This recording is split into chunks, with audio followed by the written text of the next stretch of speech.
the Taylorcraft, which we'll move to in a minute, it's a pretty historic airplane as well. This is the original prototype, and this is a different engine. The original factory fabric is over here in the corner, and my dad, who was 93 at the time, and my youngest son were in this airplane. This is a rarity in 180s, you know, I don't think this has ever been ground looped. American Eagllet. Opinion was kind of the peak of the breed. This one was converted from experimental R&D. Call me and say, do you know that you have the Taylorcraft that Frank Borman learned to fly in? Okay, we are in another hangar here next to the Spirit Engineering fleet. We have a couple other aircraft that we're going to look at. We're going to get kind of a walk around. 1960 Cessna 180. Best airplane Cessna ever built. Yeah.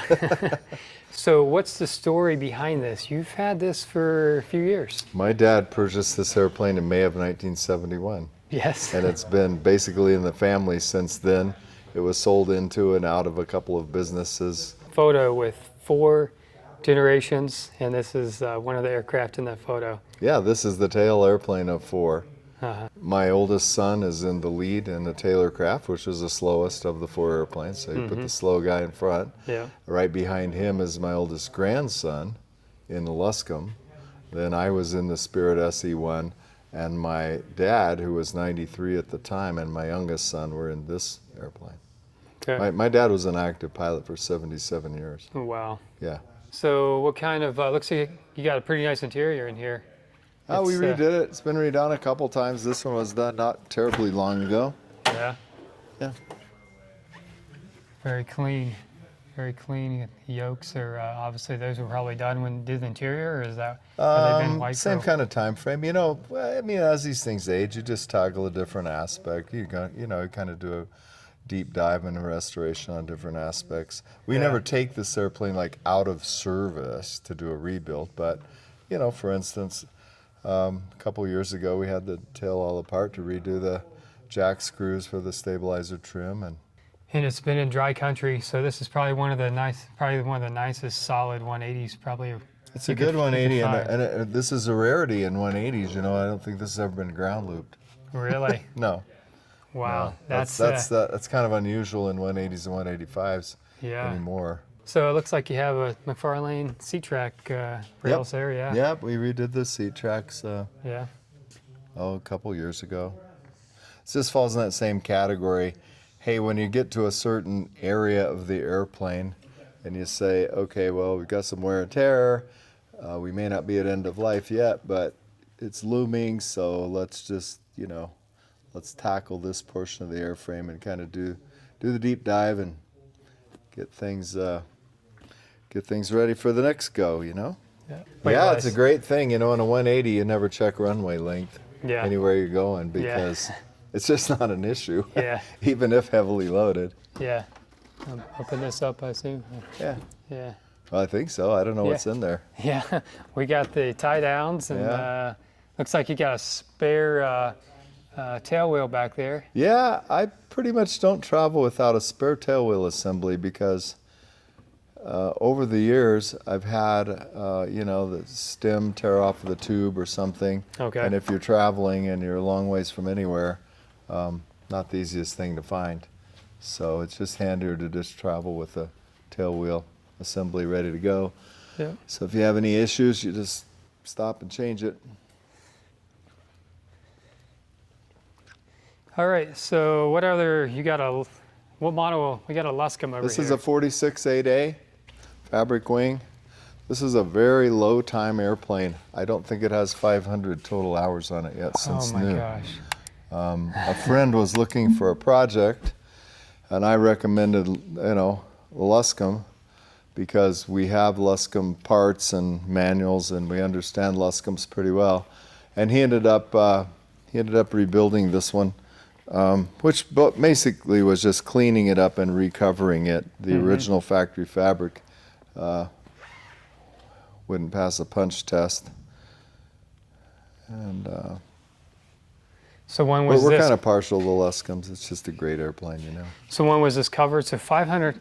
So we got some really rare, unique, you know, I guess low time Luscombe, a 54 year ownership with non-ground looped 180 over here. Yeah. So And He's- the Taylorcraft, which we'll move to in a minute, it's a pretty historic airplane as well. Okay. But we'll move there in a Yeah. minute. Okay, quick look inside here. So This is about what a Luscombe looked like when they were brand new. really Josh, okay. Yep. Oh wow, I love that dark blue. The panel there, nice and clean. Yep. That's what the interior of one looked like, new. Wow. Got a little jeweling effect on the floor plates there. My firewall is polished stainless with jewel in the center. Oh yeah. So Yeah. I noticed that stuff. I like it. So when was this one covered? What year or how long ago was the fabric? Oh, it's been probably 8 or 9 years now. Maybe. Okay. You know, time always travels faster than you think. Maybe more like 10 or 12. Yeah, who knows? The last 5 It's is been just, hangared the whole time. Yeah. The original factory fabric is over here in the corner. We saved it just because, you know, if you ever want to know what was the workmanship like on the fabric on these airplanes when they were new, Yeah. how nice a job did they do on rib stitching, how nice a job did they do putting the tapes on, you can see it pretty plainly.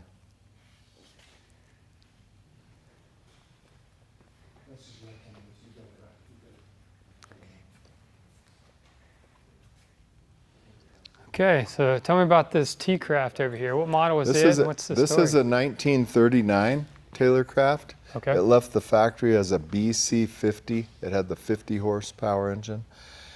And it's a little hard to tell. This airplane was manufactured in December of 39, and it went straight to the civilian pilot training program down in Tucson at the university, which if you're familiar with the civilian pilot training program, you know, it was contractors with the government training college kids to fly, Okay. both men and women.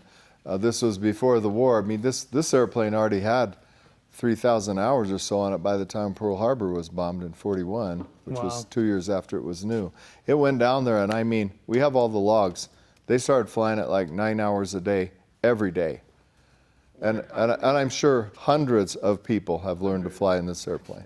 That'd just be a safe bet, because it's possibly one of the higher time Taylorcrafts in the world. I don't know. This one has over 8,000 hours, something like 8,500 hours. But it was never a barn airplane, you know. It was used, but it was maintained professionally. So for instance, when it was time to replace the control hinge bushings, they replaced them instead of just letting them wear out and tearing up the other structure. Yeah, we have all the maintenance logs and everything. So we have, And I got to throw this in. yeah. I've been told that Frank Borman soloed in this airplane. Frank Borman was a Tucson kid, too young for World War II, but when he went out to learn to fly, these Taylorcrafts were still in Tucson. The civilian pilot training program didn't exist anymore. But I've had 2 different people call me and say, do you know that you have the Taylorcraft that Frank Borman learned to fly in? I say, well, And we got the 3200 Scott tail wheel, it looks like on this one. yeah, that's a pretty good sized tail wheel. Yeah, for a T-Craft. For a That's, T-Craft, it's a you big don't one. you don't see that. Yeah, that's a big one.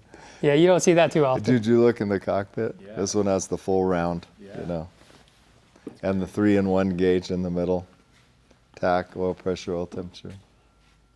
Yeah. These pre-wars, did you see the trim?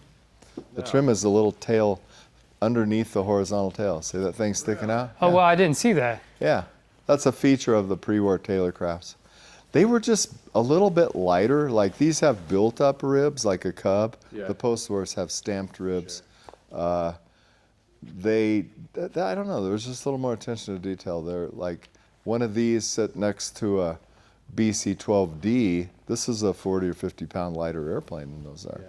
'Cause they were moving into mass production a little bit more. I've only ever And- flown the 12B. And this one has an A65 now, so it's registered as a BC65. But if you look at the original logs, it came from the factory as a BC50, and then there's just a log entry: removed A50 Continental, installed A65. It's a BC65. I saw the I don't know that this airplane had been out of Arizona in its life. as far as place it was stationed Yeah. until I brought it here. So this is a very dry. It's never Yeah. felt 80% humidity. Never. No. Never. It's always been a desert airplane. So what do we got back here? It's another maroon one, but the maroon one you had at Oshkosh wasn't here. So what do we got? This is a little more just red, I think, rather than maroon. This is the original prototype, and this is a different engine. This is not our engine. Yep. This is the, dare I say it, No. Kohler. Okay. 1,000cc Kohler Yeah. Well. that we inverted, dry sumped, and. Yep. But this airplane was flown to Seattle from here, and it was flown to Wichita from here. Okay. Wow. But we just knew, and I know you've heard this part of the story, we recognized the only way we were going to have an engine source for our airplane is we're going to have to make our own engine. Yep. Exactly.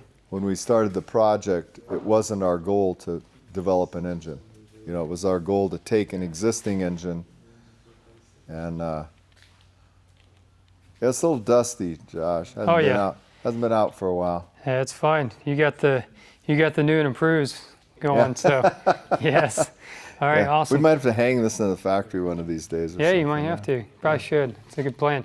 So over another hangar, we have the third version, or the third of the three that you have here. Of the Yes. You want to Poly. go over there? Oh wow, we might have to stop here. What we got? We got a couple other things in here. 62 Willys wagon. Yeah. So we also in this hangar, we're going to look at the polished version. We're going to look at maybe this Willys wagon, and we also have a Beech 18 that we're going to hear about. Yep.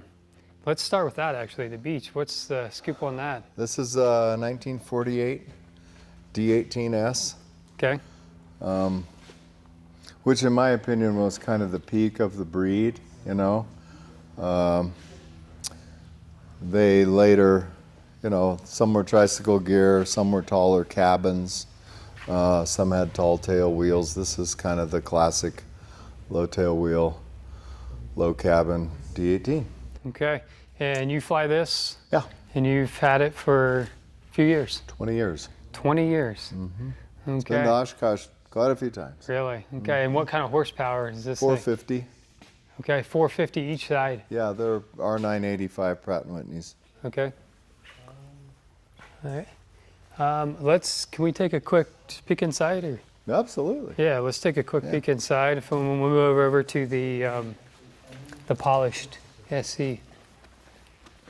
But Yeah, just it's a very stock original airplane. I think it had a cargo door mod at one time, but it's been converted back to the, you know, this oval door setup. Got the coffin door at the yeah, cockpit. I didn't realize that was a thing. Huh? Sure is. Yeah. I never noticed that shape there.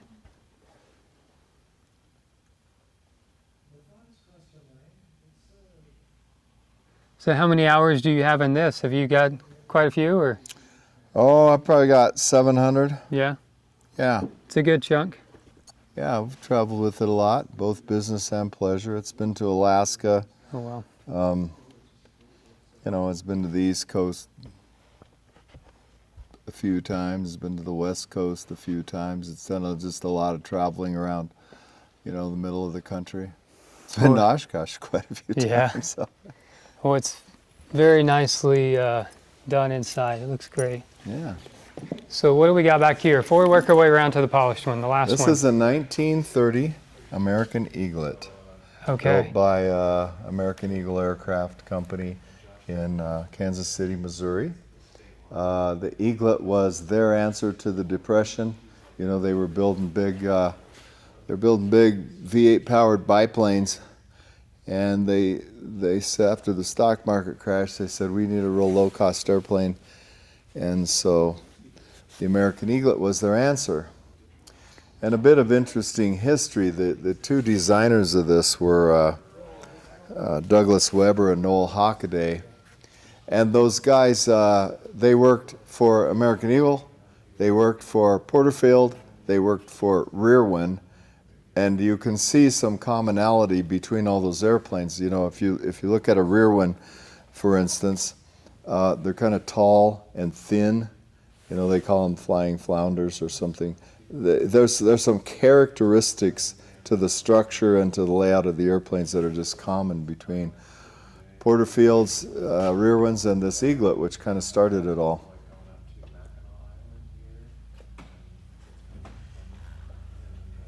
Well, you can see inspect your spar attach points pretty darn easy. So it looks like a wood spar. Oh, it's missing fairings right now. Okay. It's all opened up, yeah. Yeah. Well, it's nice that. Yeah, the whole wing's wood with fabric Okay. cover. Okay, wood ribs and all that. Yep, wood spar, wood ribs. Yeah.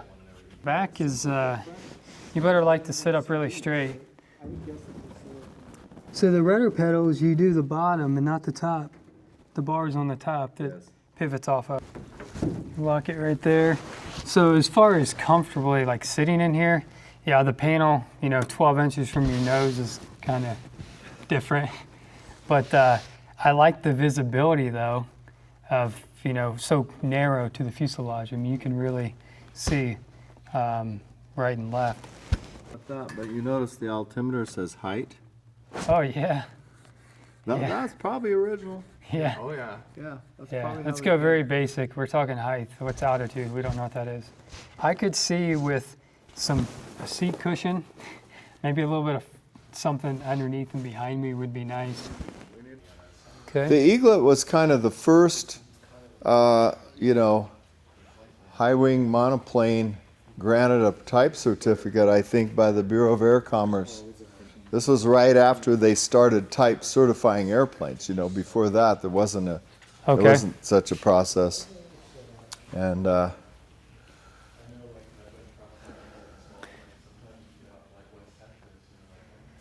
This has got kind of brakes. It's got the expander 2 brakes. It looks like. it's had Cub brakes put onto it. It came Okay. with no brakes and a tail skid. Yeah. Okay. And this airplane was a trainer at Mines Field out in LA, which is now LAX.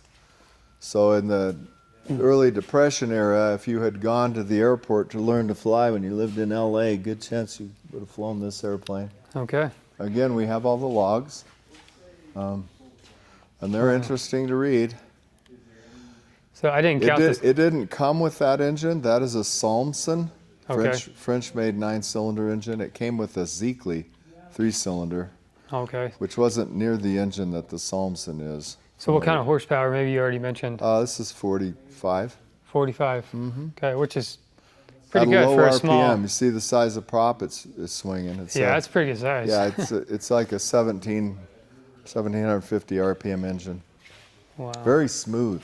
Because it's 9 cylinders, there's no isolation between the airframe and the engine, or the engine. It's just hard bolted. Wow. And the cylinder bores are. Yeah, It's pretty just small. this thing. It's kind of like a sewing machine. Yeah. Cool. All right. Well, let's look at the polished SC over here. This is the one. This was the first one of the SE1s granted an SLSA certificate. Okay. And so 2 Sierra Echo. We brought this one to Oshkosh. We brought it to Oshkosh with the first 3 production airplanes. So this one was converted from experimental R&D Okay. to special light sport. You have to be in experimental R&D while you're doing your development work, and then once you're done doing all the ASTM testing, then you make the compliance statement and apply for the SLSA. So that happened just, what are we at? Obviously. But that happened not that long ago. Not that long ago. Yeah. It was on July 8th. Yeah, July 8th, and we're at we're September still in 17th. September. So yeah. So it's just a little over 2 months ago. Wow. A lot has happened in lot has 2.5 happened. months. Yeah.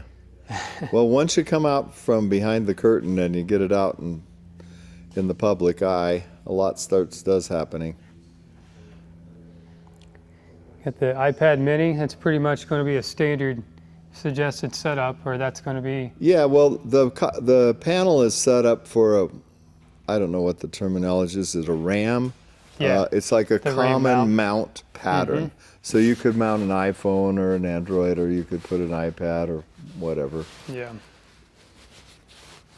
The iPad Mini works good. I mean, that's what I typically fly with. And the nice thing is you can pop it out and take it to the motel with you. Oh yeah. You know. Yep. They they perform well, and that's what I use as well in the Cub whenever I want an actual map, or if I'm not just buzzing around the neighborhood.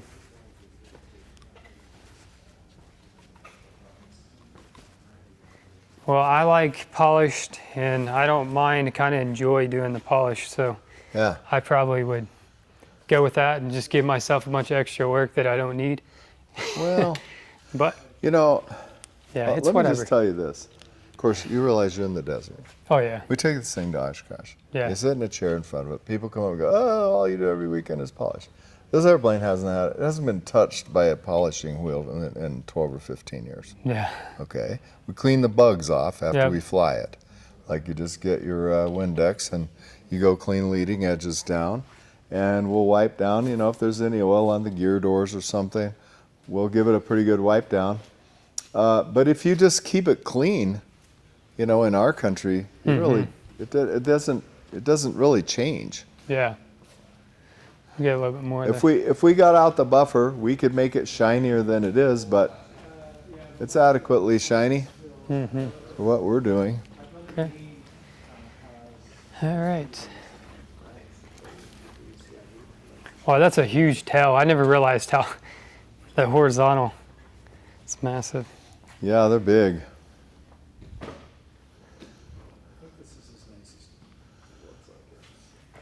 70,000 miles on this one, huh? So is this Jeep, is this yours, or? It's mine. Yeah. How long have you had it? Decades. 8 years. 8 years? Okay. 9 years. Yep. It was a one owner Jeep, was right here, bought here in the valley, Wow. 1962.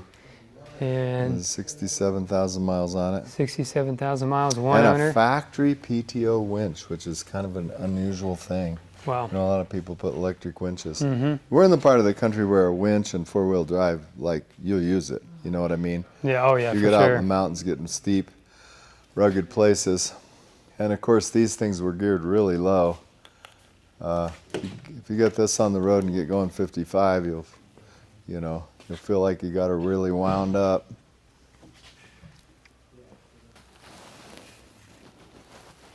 Yep. Okay. Oops, well, all that right. shot nice. Yeah. Oh, yeah. Well, it's low mileage. Yeah. Well, if you have any questions about anything that we've seen, a lot of rare aircraft here, a lot of high, low time, unique, basically everything we looked at is kind of a rarity. So drop those below in the comments. And as always, stay safe, be blessed. See you in the next one. Later.